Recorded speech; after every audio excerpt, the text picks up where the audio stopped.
शिव शंकर को जिसने पूजा उसका ही उद्धार हुआ। अंत काल को भव सागर में उसका बेड़ा पार हुआ। भोले शंकर की पूजा करो, ध्यान चरणों में इनके धरो। हर हर महादेव शिव शंभू, हर हर महादेव शिव शंभू। ओम नमः शिवाय। आइए श्रवण करते हैं सोमवार व्रत की कथा। प्राचीन काल की बात है। एक नगर में एक बहुत धनवान साहूकार रहता था, जिसके घर में धन की कमी नहीं थी। परंतु उसको एक बहुत बड़ा दुख था कि उसके कोई पुत्र नहीं था। वह इसी चिंता में दिन रात लगा रहता था। वह पुत्र की कामना के लिए प्रत्येक सोमवार को शिवजी का व्रत और पूजन किया करता था तथा शाम के समय शिव मंदिर में जाकर शिवजी के सामने दीपक जलाया करता था। उसकी इसी भक्ति भाव को देखकर एक समय पार्वती जी ने शिवजी महाराज से कहा कि महाराज, यह साहूकार आपका अनन्य भक्त है और सदैव आपका व्रत और पूजन बड़ी श्रद्धा से करता है। इसकी मनोकामना पूर्ण करनी चाहिए। तब शिवजी ने कहा, हे पार्वती, यह संसार कर्म क्षेत्र है। जैसे किसान खेत में जैसा बीज बोता है वैसा ही फल काटता है, उसी तरह इस संसार में जैसा कर्म करते हैं वैसा ही फल भोगते हैं। पार्वती जी ने अत्यंत आग्रह से कहा, महाराज, जब यह आपका अनन्य भक्त है और इसको अगर किसी प्रकार का दुख है तो उसको अवश्य दूर करना चाहिए, क्योंकि आप सदैव अपने भक्तों पर दयालु होते हैं और उनके दुखों को दूर करते हैं। यदि आप ऐसा नहीं करेंगे तो मनुष्य आपकी सेवा और व्रत क्यों करेंगे? पार्वती जी का ऐसा आग्रह देखकर शिवजी महाराज कहने लगे, हे पार्वती, इसके कोई पुत्र नहीं है। इसी चिंता में यह अति दुखी रहता है। इसके भाग्य में पुत्र ना होने पर भी इसको मैं पुत्र प्राप्ति का वर देता हूँ, परंतु यह पुत्र केवल 12 वर्ष तक जीवित रहेगा। इसके पश्चात वह मृत्यु को प्राप्त हो जाएगा। इससे अधिक मैं और इसके लिए कुछ नहीं कर सकता। यह सब बातें साहूकार सुन रहा था। इससे उसको ना तो कुछ प्रसन्नता हुई और ना ही कुछ दुख हुआ। वह पहले जैसा ही शिवजी महाराज का व्रत और पूजन करता रहा। कुछ काल व्यतीत हो जाने पर साहूकार की स्त्री गर्भवती हुई और 10वें महीने में उसके गर्भ से अति सुंदर पुत्र की प्राप्ति हुई। साहूकार के घर में बहुत खुशी मनाई गई, परंतु साहूकार ने उसकी केवल 12 वर्ष की आयु जानकर अधिक प्रसन्नता प्रकट नहीं की और न ही किसी को भेद बताया। जब वह बालक 11 वर्ष का हो गया तो उस बालक की माता ने उसके पिता से विवाह आदि के लिए कहा, तो वह साहूकार कहने लगा कि अभी मैं इसका विवाह नहीं करूंगा, अपने पुत्र को काशी जी पढ़ने के लिए भेजूंगा।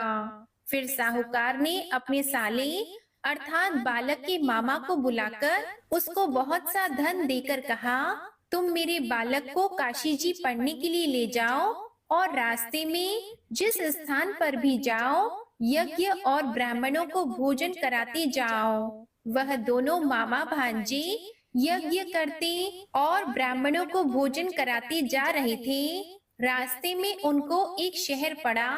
उस शहर में राजा की कन्या का विवाह हो रहा था। दूसरे राजा का लड़का जो विवाह कराने के लिए बारात लेकर आया था, वह एक आंख से काना था। उसके माता पिता को इस बात को लेकर बड़ी चिंता थी कि कहीं वर को देखकर कन्या के माता पिता विवाह में किसी प्रकार की अड़चन पैदा न कर दें। इस कारण जब उसने अति सुंदर सेठ के लड़के को देखा तो मन में विचार किया कि क्यों न दरवाजे के समय इस लड़के से वर का काम चलाया जाए। ऐसा विचार कर वर के पिता ने उस लड़के और मामा से बात की तो वे राजी हो गए। फिर उस लड़के को वर के कपड़े पहनाकर तथा घोड़ी पर चढ़ाकर दरवाजे पर ले गए और सब कार्य प्रसन्नता से पूर्ण हो गया।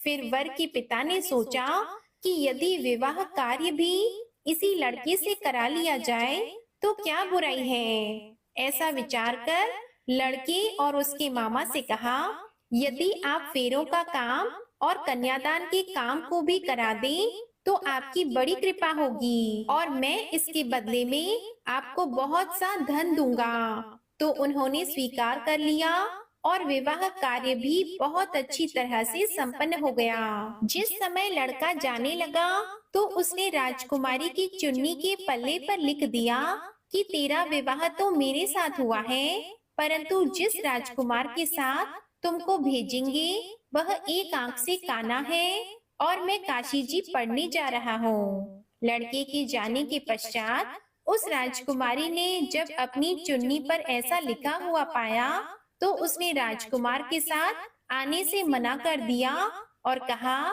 कि वह मेरा पति नहीं है, मेरा विवाह इसके साथ नहीं हुआ है, वह तो काशी जी पढ़ने के लिए गया है। राजकुमारी के माता पिता ने अपनी कन्या को विदा नहीं किया और बारात वापस चली गई। उधर सेठ का लड़का और उसका मामा काशी जी पहुंच गए। वहां जाकर उन्होंने यज्ञ करना और लड़के ने पढ़ना शुरू कर दिया। जब लड़के की आयु 12 वर्ष की हो गई तो उस दिन उन्होंने यज्ञ रचा रखा था कि लड़के ने अपने मामा से कहा कि मामा जी आज मेरी तबीयत कुछ ठीक नहीं है। तब मामा ने कहा कि अंदर जाओ और सो जाओ। लड़का अंदर जाकर सो गया और थोड़ी देर में उसके प्राण निकल गए। जब उसके मामा ने आकर देखा कि वह मुर्दा पड़ा है तो उसको बड़ा दुख हुआ और उसने सोचा कि अगर मैं अभी रोना पीटना मचा दूंगा तो यज्ञ का कार्य अधूरा रह जाएगा। इसलिए उसने जल्दी से यज्ञ का कार्य समाप्त कर ब्राह्मणों के जाने के बाद रोना पीटना आरंभ किया। संयोगवश उसी समय शिवजी पार्वती जी उधर से जा रहे थे।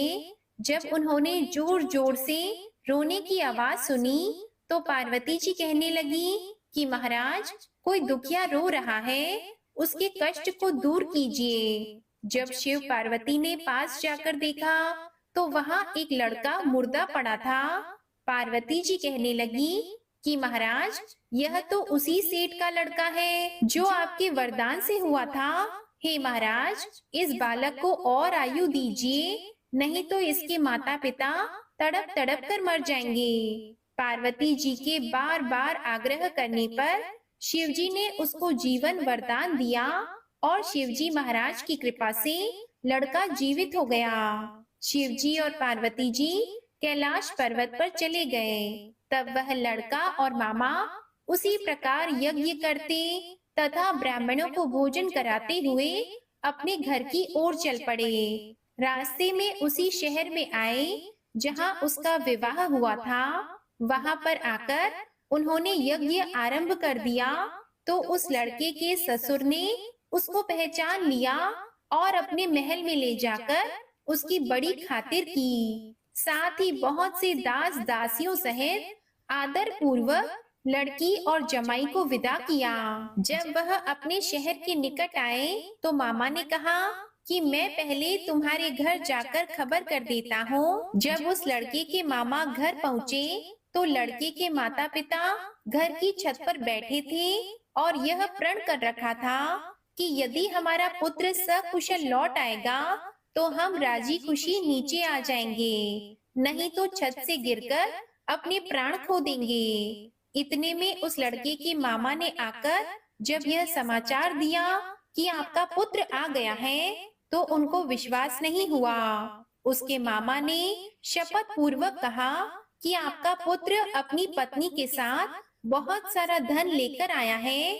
तो सेठ ने आनंद के साथ उनका स्वागत किया और बड़ी प्रसन्नता के साथ रहने लगे। इसी प्रकार से जो कोई भी सोमवार के व्रत को धारण करता है अथवा इस कथा को पढ़ता या सुनता है उसकी समस्त मनोकामनाएं पूर्ण हो जाती हैं। उम्मीद है आपको सोमवार व्रत की कथा अच्छी लगी होगी। अगर ये वीडियो अच्छी लगी हो तो कमेंट में ओम नमः शिवाय जरूर लिखिएगा और चैनल सब्सक्राइब करके बेल आइकन भी प्रेस कीजिएगा। हर हर महादेव, जय भोलेनाथ।